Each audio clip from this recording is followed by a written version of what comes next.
Welcome to Health Impressions, the show about authority, acquisition, and retention. I'm your co-host, Bryan Cush, co-founder of Tidal Health Group, a digital marketing agency specializing in healthcare. I'm accompanied by Jay Parkinson, Chief Medical Officer of Sana, a health plan that delivers high-quality healthcare while keeping costs down. Our show focuses on the cross-sections of marketing, patient experience, and product development. We explore strategies for providing high-quality care, enhancing patient experience, and retention through cutting-edge technologies. We'll be speaking with like-minded industry leaders who will be sharing their learnings and spilling some secrets too.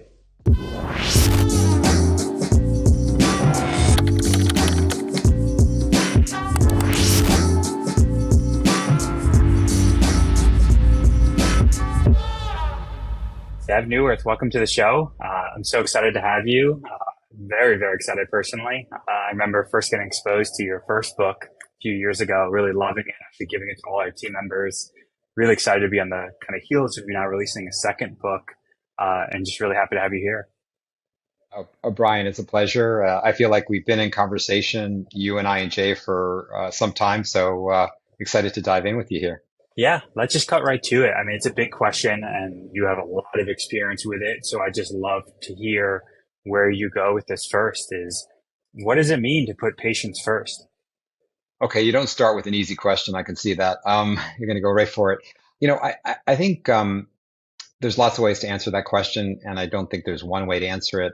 But the first thought that comes to mind is that there isn't one way to address that. So what do we mean by patient, right? And I think one of the problems, and I did talk about this in the first book I wrote called Reframing Healthcare, which came out in 2019. I think we have a model and have had a model, and I think things are changing. I know things are changing, but we have a model that essentially treats all patients alike. So it's this generic model. And what do I mean by that? So, for example, if you're 85 years old and you've got 10 medical problems and are on 25 medications and just came out of the intensive care unit 5 days ago, you go into the same model of care as a 35-year-old who maybe has some mild high blood pressure at most. It's the same thing. You walk into the doctor's office, same provider, same team, same protocols, same resources. And to me, that makes no sense. How do you be patient first for that 85-year-old as you would with that 35-year-old with the same set of resources?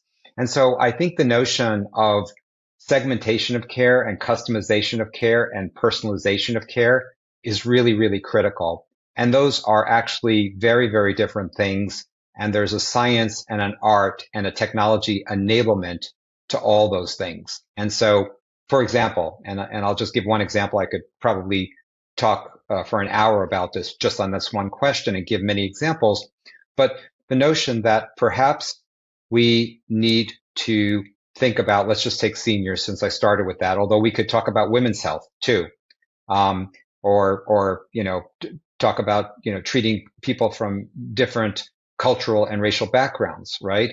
But with seniors, the idea that maybe we need to actually have a customized care model that has not only the knowledge of knowing how to take care of older people with complex chronic conditions and different psychosocial needs, but not just the knowledge, but also the resources at hand and the protocols at hand.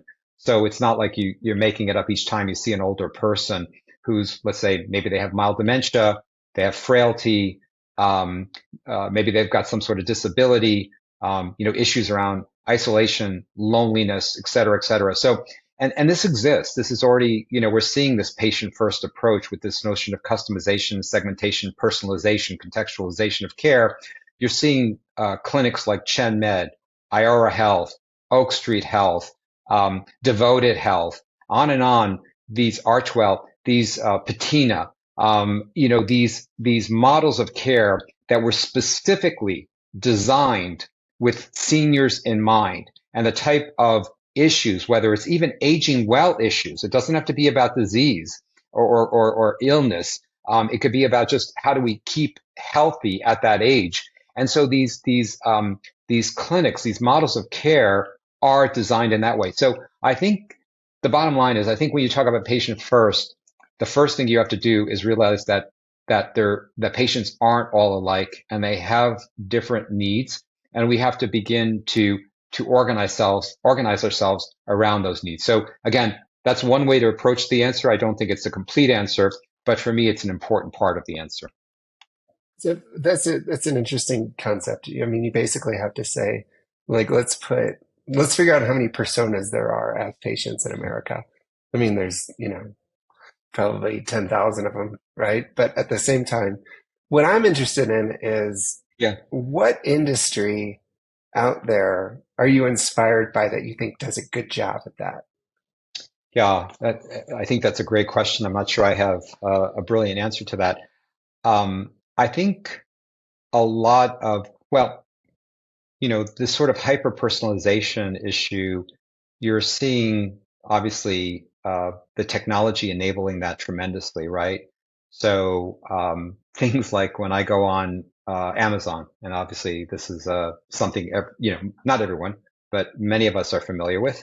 Um, the notion that the technology actually uh, gets to know me. So it's sort of like I've been on before, and it says people like you bought this, or your past history is like this, or we recommend this based on all kinds of data that they're collecting about me. And again, there's challenges with that sort of data collection. We could debate and argue that, but and there's there's always downsides to this sort of technology enablement and this personalization and getting data like that. But the point is that they do customize and personalize your experience for you.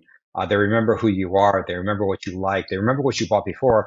I go on Amazon, even, it's become a daily habit, right? It's hard not to become a daily habit. And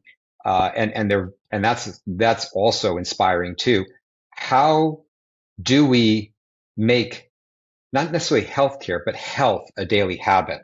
And boy, oh boy, could we learn so much from Amazon about making something like that a daily habit. I go on and the first thing I see is, you bought products like this before. And I'm like, oh my God, I actually am running out of that. I need that.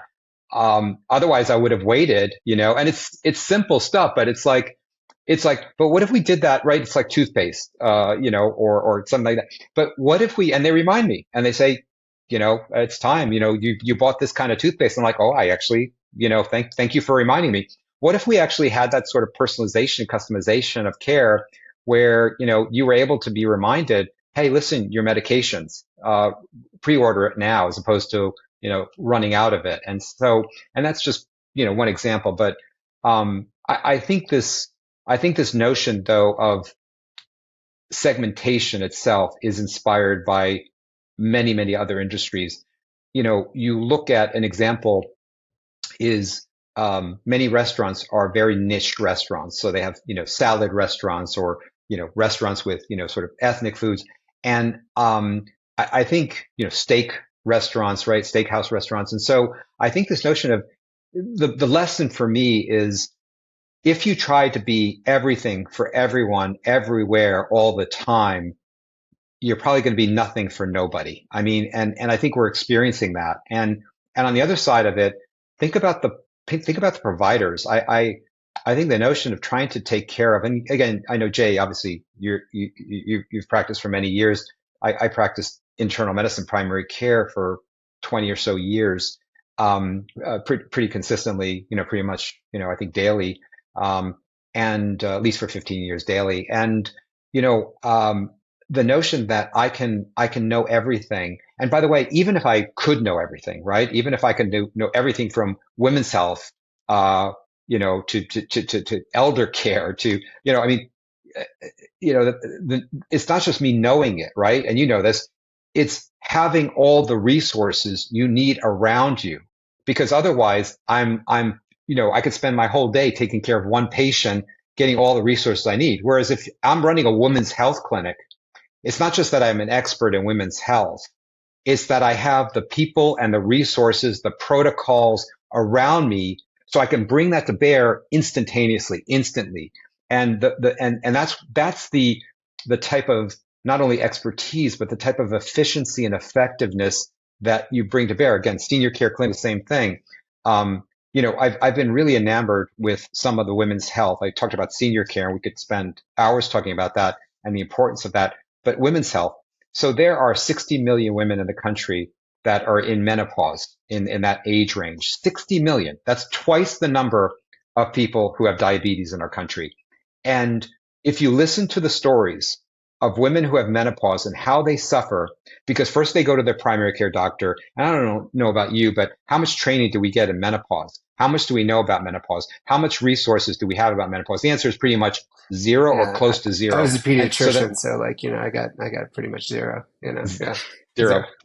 But clear answer for me. And it's primary, no, and primary care is not that dissimilar. And then you say, well, okay, well, then they'll go to their OB-GYN. Well, yes, OB-GYNs, obstetrician gynecologists know a little bit more about menopause, but they're not menopause experts. They're experts in other areas. Some are, I'm not going to say that, but also it's not their primary concern.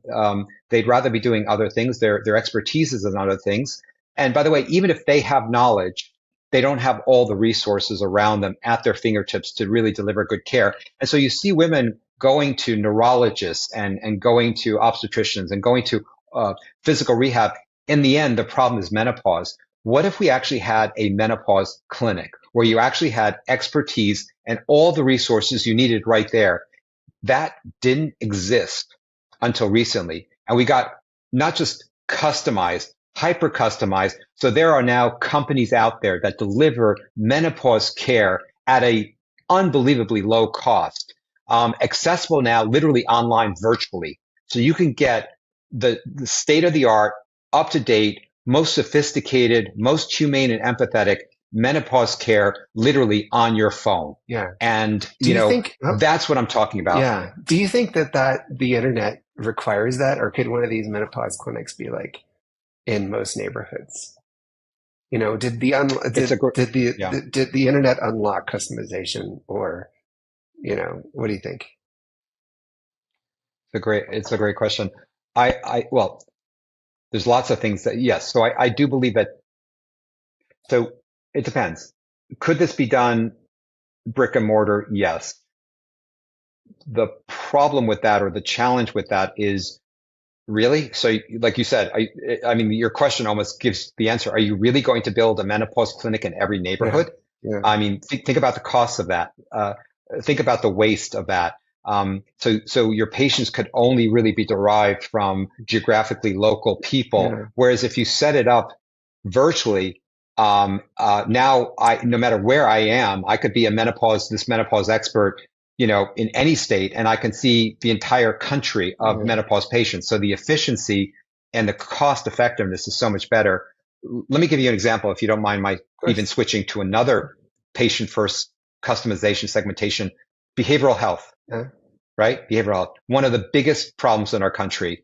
Totally. I mean, we do such a poor job. And again, not blaming anyone, not critiquing anyone, in terms of dealing with, behavioral.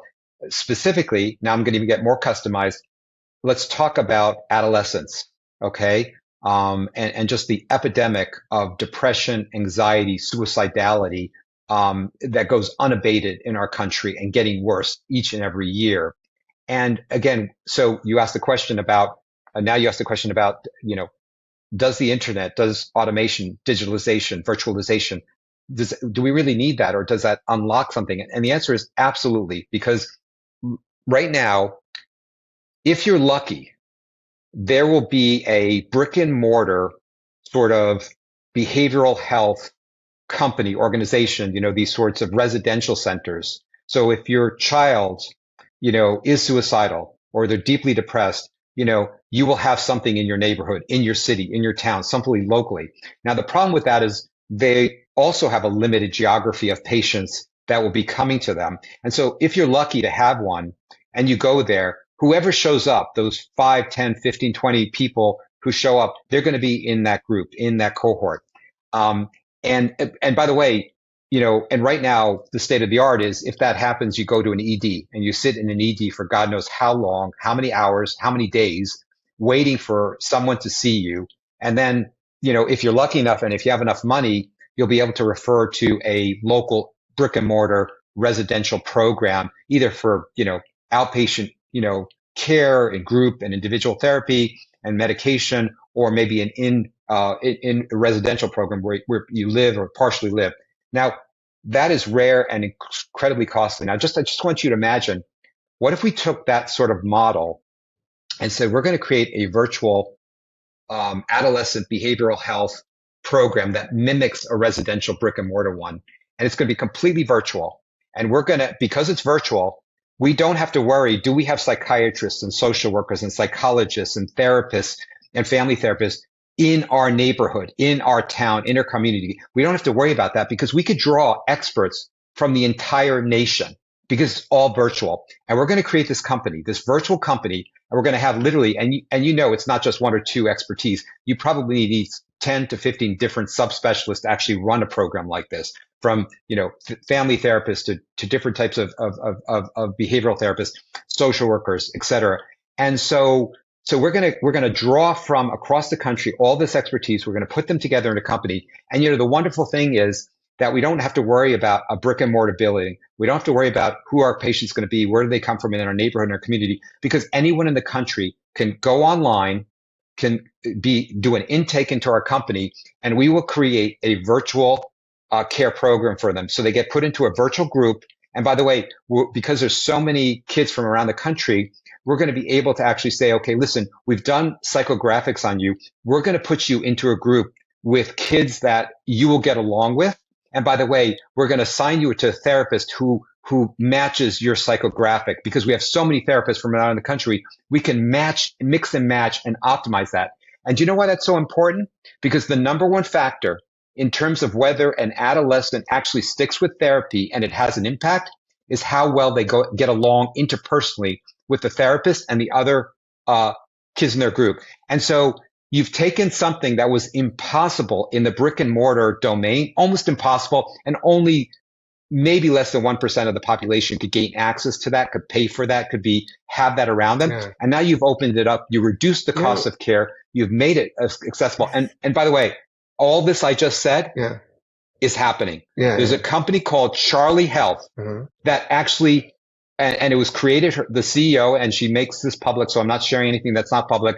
She herself was an adolescent who was in crisis, who went to a residential program. She then actually worked in the program. She actually became an executive in that residential program. And she said, this is not sustainable. This is not accessible to the majority, over 90% of the American public and the kids in the country. And I'm going to virtualize this and digitalize this and make it low cost and make it better than any residential program. So literally, you take your kid to the ED, and instead of waiting for 2 or 3 days to see a psychiatrist, you literally can do an intake on your tablet and get put into the Charlie Health program, individual care, group therapy, family therapy, all these different types of therapy, medication. Yeah. I mean, all this sort of stuff virtually. Yeah. You know what I think is so interesting about this is I think with customization, personalization, you basically say, okay, I can create a company around a condition, and that condition can be managed. But a lot of times, people have multiple conditions. So now you have a login into a silo for every condition you have over your life. And one of the challenges I see with that is it's really hard to see the totality of who this person is. And so, I mean, I love customization and personalization, of course, but how do you see the big picture whenever because the trend is moving toward a login for every condition. And I think it has to do a lot with marketing. It's easier to market on Facebook or Instagram for do you have a super rare weird thing? I can connect with all 20,000 people that have that in the internet, and I can give them a service. And now I got them in a silo, and nobody can see what's going on in that silo. So it's a really interesting thing. And I don't know the right answer besides, interoperability, single sign-on, that kind of stuff. Yeah, no, I think it's a brilliant question and a brilliant it's an unintended consequence and a problem in uh, the myriad point solutions we have. Yeah. There are so it is a problem, but it's not. And here's where there's no question it is a problem, but here's where it's not a problem. So in a senior care clinic, well, like we talked about, whether it's, brick and mortar, in person, some combination of in person, virtual, or even, largely virtual, which these things exist, right? Devoted Health is a great example of a senior care clinic that is pretty much, majority virtual. Um, you've customized and segmented, but they do whole person care. So they offer everything. So it's not just COP, it's not just pulmonary disease or heart failure. They treat the whole person. They treat everything. And so I think you can do whole person care and yet at the same time customize and segment it. Well, Having yeah, yeah, it's interesting because I think what you're saying here is personify folks based on their psychographic profile, not their condition profile. right, And I think there's been that trend to be like, okay, we're yeah, gonna segment you by condition rather than psychographic. But you also see that in like it's a great in like it's a great point. yeah, in the services like for people of color, for the LGBTQ plus community, like there's Right, primary care services for those folks. right, That's really interesting. That's right. probably the right avenue to take. But it's still Yeah, getting at what you're yeah, no, talking about. Like, we need to customize, we right, need to personalize, but we're doing it around a yeah. psychographic rather than a condition. I think your point is so important. Because you're right. I mean, we've really, and you know this. You've been such a proponent for humanizing care for so long. Um, we really do have in the past organized around conditions and diseases. I mean, think about the departments we have. Think about Yeah, the specialties, right? yeah, Organ systems, right? I do think you're right that, and this is a science and an art, and I think this is a learning we're going to go through. Is and I think I'm going to ask the question I sort of hear in what you said, which is, what's the best way to segment, yeah, right? What's the yeah. best way to segment and customize? Because if you have a 1,000 point solutions, how will that work? Now, I'll tell you one thing, and you sort of gave the answer. It can work if you have a platform. So imagine, and again, let's do a thought experiment. Imagine we had 10,000 companies and each one was a super specialist in a certain thing. Well, what if you put those 10,000 companies, virtual, care companies on Amazon?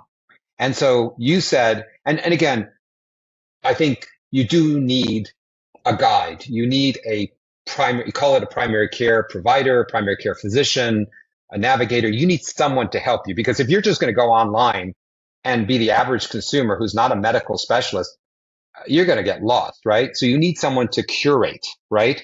But what if you have the ability, or your provider, your primary care provider had the ability literally to go on an Amazon platform and say, I can get you right now hooked up literally with a click of my finger, the best heart specialist just for what you need. Boom, you're there. So that interoperability, and again, I actually talk about this in the book I just published on Beyond the Walls. We live in these fiefdoms right now, these medieval fiefdoms, where all I can see are the artisans that are inside the walls of the center I go to. What if that didn't exist? What if we literally got beyond those medieval walls? What if my provider could access care like Charlie Health or others like it, where they could go beyond those walls? And again, to your point, um, there still has to be something. I think you're making a great point. There still has to be something that looks at me, some part of that system that sees me as a whole person and guides me, informs me, navigates, connects me to the system, curates the system for Yeah. me. I think that's absolutely right. Well, it's interesting because if folks like Bryan, who, is an expert in marketing, um, was able to design the system instead of like the doctor world designing, because the way we think as Mhm. doctors is it's all about conditions, right? But Right. the way marketing has always thought about it, it's all about psychographic profile, right? To sell you Yeah. something, you know? And so Yeah. it's really interesting, Yep. like to combine those two worlds and say, if healthcare was designed by a marketer, what would it look like? Mm. You know? Yeah. And can I say something about that? Yeah. Because I think you've nailed it. So in that first book I wrote on reframing healthcare, I actually have a whole bunch of chapters on what I call the marketing mindset. Uh-huh. And I say exactly what you just said, which Yeah. is that if we adopted a marketing mindset, and just to be very clear, marketing is not about sales. Marketing is about three things, which, by the way, if you think about our training as physicians, very parallel. It's about, first of all, who are your customers? Knowing what your customers want, finding them a solution or delivering a solution that meets their needs and desires, and then making sure post marketing that you've actually met their needs and desires. And if you haven't, then pivot your product or service to meet their needs. And if you think about, I used to train internal medicine residents for many years when I lived in New York City and I worked at Lenox Hill Hospital. I trained residents for, in the 3 years of training. And this is what we taught them. We said, listen, you're not the textbook of medicine. You're a doctor. Your job is to sit with that human being in front of you, identify what their specific needs are, not just their hypertension and throw a medication, but who is that person you're taking care of? What's the optimal medication? Really, again, using the best evidence-based medicine, how to customize and personalize care for that individual. You have to engage that individual in that. So you have to be able to convince them that this is the right thing for them, which means you have to understand them and know them. And the best doctors do that, right? The best doctors really, really begin to know you. It is almost like intuitive psychographics, right? And then you have to follow up and make sure that is the optimal care. That is the optimal level of professionalism for a physician or nurse or PA or anyone else delivering care. And fundamentally, that is a marketing mindset.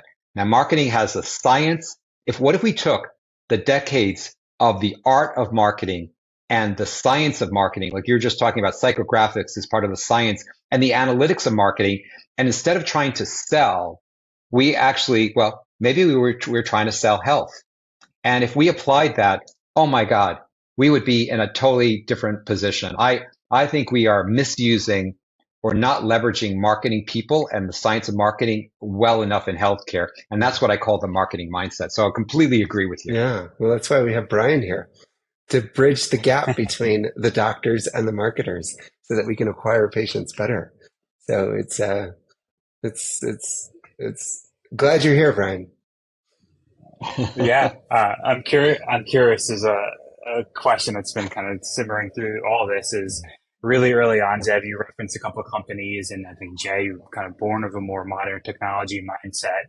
That how should institutional medicine look at this? If we have the solutions coming from more modern and younger brands, but they may be in these kind of isolated, siloed moments, how or can institutional or more traditional medicine transform to that, or how does it interact with that?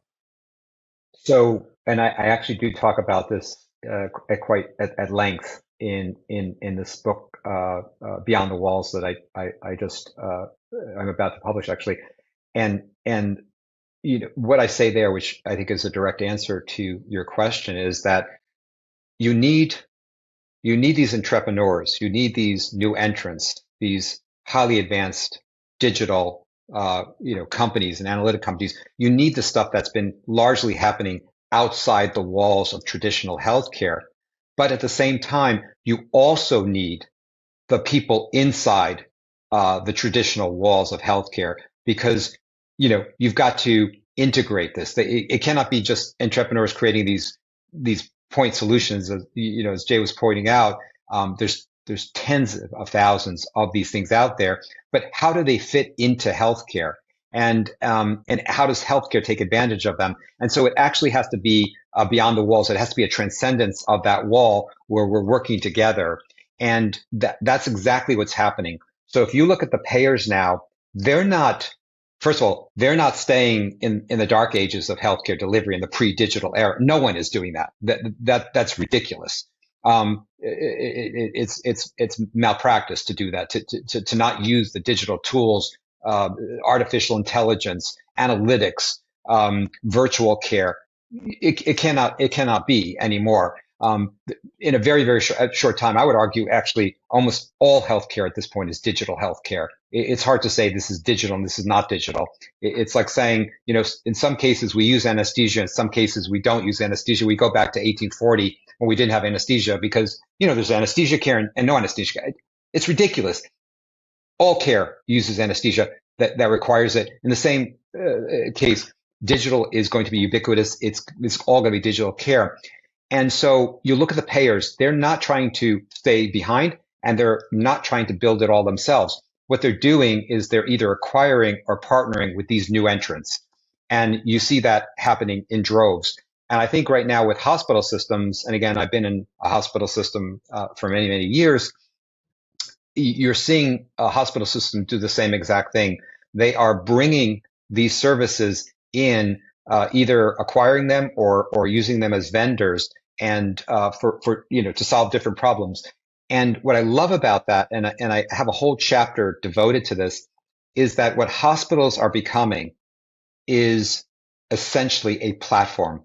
They're becoming mini Amazons where literally they are, they have the patients coming in, of course, and it's not just the hospital, it's all the clinics, all the subspecialty primary care services they have, all the social services they have, but they're also then bringing in these vendors and utilizing these vendors. Now, the challenge, of course, is this interoperability. How do you integrate all of this together into a true, what we call an integrated delivery network? And that's the ongoing work at hand is how do you actually do that? But it's happening. So much of our conversation is in this last 5-10 years of younger companies, modern technologies. But how do we have to think about that in relation to institutional healthcare and more standard healthcare as well? So I was curious to hear both your thoughts on it, to be honest. And we're seeing, what most people are not aware of, and I actually suspect even many providers in healthcare systems, is how many of these new entrants, these digital companies, are actually already embedded in the system. So, for example, in our electronic medical record system, we're working with one of these vendors that actually is running programs in the background, literally in our electronic medical record system. So when a doctor goes to order a medication or a test, this program, and again, we didn't build it, we actually bought this solution and embedded it and integrated it into our electronic medical record. So a doctor goes to order a medication or order a test, and literally the program looks at all the medications and looks at that individual patient and says to the doctor, the most up-to-date literature and evidence tells us that this test is not required. It's a waste. And it's not the right test to order for this patient. Don't order it, okay? Because it'll cost extra money for the patient. It'll waste your time. And potentially it'll give you an answer that will lead you to have to do other things that will be costly and inappropriate. The same thing with medications. It will warn you to say, this medication will interact with another medication, or this is not the right medication for this patient. Or by the way, you just ordered a MRI, a test that costs hundreds, if not thousands of dollars. It is not indicated for this particular problem that this particular patient has. That program to the doctor seems like it's part of the system. It's not. We bought it and we embedded it in the system. We have another program that notifies doctors if their patient ends up in an emergency room. And by the way, in an emergency room, not just our emergency room, but any emergency room, anywhere. And that program, we didn't build it, we bought it. But it's incredibly important, and it does other things besides that. It'll let the doctor know your patient was just admitted to a hospital, not just our hospital, any hospital. And so I could go on and on and on and tell you of the literally hundreds of new entrants, digital companies out there that we have already integrated and embedded in our system that are actually almost seamless at this point. Absolutely. It's a whole new world out there, isn't it? And what's fascinating is it's been really, I think, the last 10 to 15 years that we've been alive to see this new It's along. remarkable. And it's a little bit Wild Westy still right now, but we'll figure it out. Totally. So, hey, You're absolutely right. it's been a really good time today. I think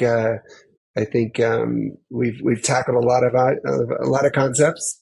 And also we got to talk about your book that's coming out when September 5th, right? Yep. Do you mind if I do a little promo here? Of course not. It's called Beyond the Walls. It's about the megatrends, the movements, which are largely humanistic movements, and the market disruptors that are actually transforming American healthcare.